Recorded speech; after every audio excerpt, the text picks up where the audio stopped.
ये तो बन गया प्रेत धुंधुकारी। गोकर्ण जी महाराज तीर्थ यात्रा पर गए, सूचना मिली तो गया श्राद्ध इत्यादि कर दिया।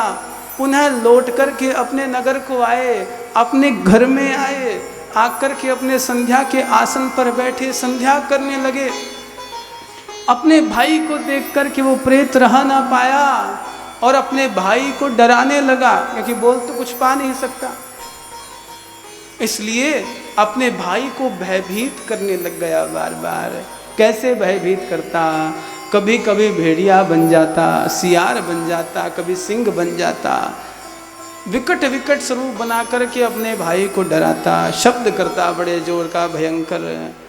गोकर्ण जी महाराज समझ गए, बोले यहाँ पर तो कोई ना कोई प्रेत है, कोई ना कोई भूत है, कोई जीव है जो दुर्गति को प्राप्त है। गोकर्ण जी महाराज ने पूछा, बता तू कौन है, तेरी मुक्ति का मार्ग क्या है, मैं तेरी मुक्ति का मार्ग का उपाय करूँगा। कहता है भैया बोल नहीं पा रहा, चुप है, रो रहा है जोर जोर से, बोलने की शक्ति नहीं है। तो गोकर्ण जी महाराज ने हाथ में जल लेकर के गायत्री मंत्र पढ़ा और उसके सर पर दे मारा, तो ही बोल पड़ा। क्या कहता है?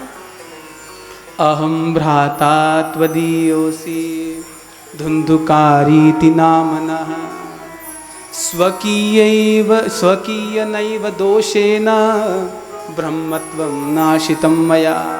बोले मैं कोई और नहीं हूँ, मैं तुम्हारा भाई हूँ, मेरा नाम धुंधुकारी है और मैंने अपने दोषों के कारण ही अपने ब्रह्मत्व का नाश कर लिया। देह तो बड़ी अच्छी मिली थी ब्राह्मण की, पर मैंने अपनी देह का नाश कर लिया।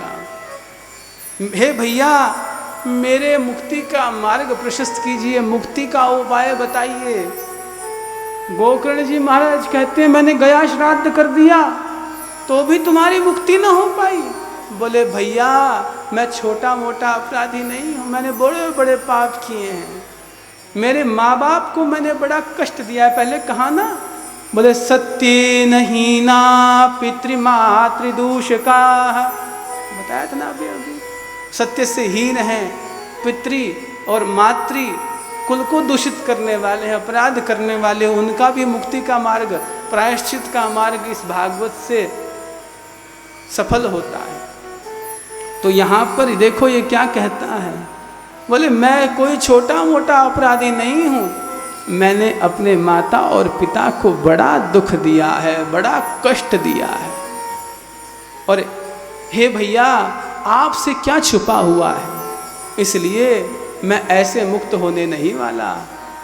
अब गोकर्ण जी महाराज चिंतित हो गए, बोले शास्त्रों में तो सबसे बड़ा उपाय कहा गया, बोले गया श्राद्ध कर दो, और गया श्राद्ध मैंने कर दिया तो भी इसकी मुक्ति नहीं हो पाई।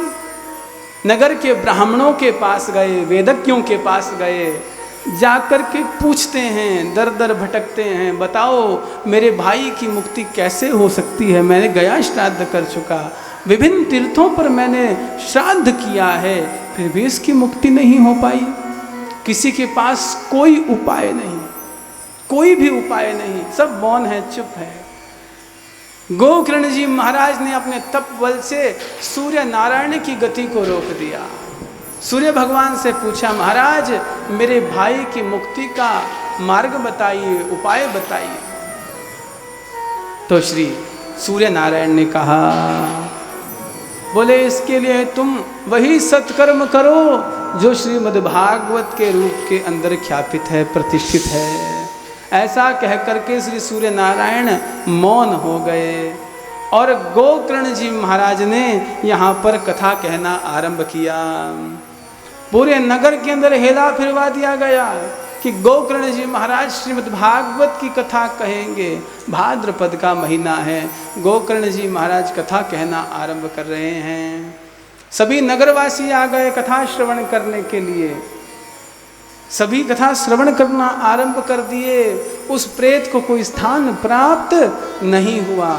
एक बांस की वेणु थी, वो प्रेत उस 7 गांठे वाले उस बांस के अंदर आकर के बैठ गया। बांस अंदर से पूरा खाली होता है, बिल्कुल अंदर से रिक्त होता है तो उसके भीतर आकर के वो प्रेत विराजमान हो गया। गोकर्ण जी महाराज ने 7 दिवस पर्यंत श्रीमद्भागवत की कथा कही। परिणाम स्वरूप 7वें दिन उस बांस की वेणु के भीतर से एक चतुर्भुज रूपधारी भगवान का पार्षद प्रकट हो गया।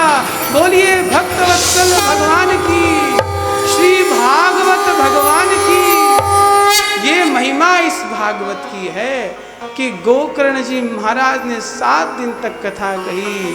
अब तक जो प्रेत था वो प्रेत तुलसी दल की माला धारण किए हुए है, चतुर्भुज रूपधारी भगवान का पार्षद बन के खड़ा है। स्वर्ग से देवताओं का विमान आ गया। भगवान के पार्षद इस प्रेत को अपने साथ ले जाने के लिए उद्यत हो गए। गोकर्ण जी महाराज ने रोक दिया, बोले रुको, कहाँ जा रहे हो? महाराज आपने कथा सुनाई है, आप ही पूछते हो कहाँ जा रहे हो? इस प्रेत को लेकर के भगवान के धाम जा रहे हैं। बोले अगर जाना है तो सबको लेकर के जाओ, फल का भेद कैसे हो सकता है? कथा तो सभी ने सुनी है, फिर भला इस एक को लेकर के आप क्यों जा रहे हैं? सभी को लेकर के जाओ। तो पार्षद कहते हैं कि श्रवणम तु कृतम सर्वे न तथा मननम कृतम। सुना तो सबने है, इसमें कोई संदेह नहीं, पर मनन इस एक ने ही किया है, क्योंकि ये दुखी था, कष्ट में था। इस उपाय की महत्ता को ये जानता था, इसके फल को ये जानता था, श्रीमद् भागवत की महिमा को ये जानता था। इसलिए इसने विधिवत मनन पूर्वक इस कथा का श्रवण किया है।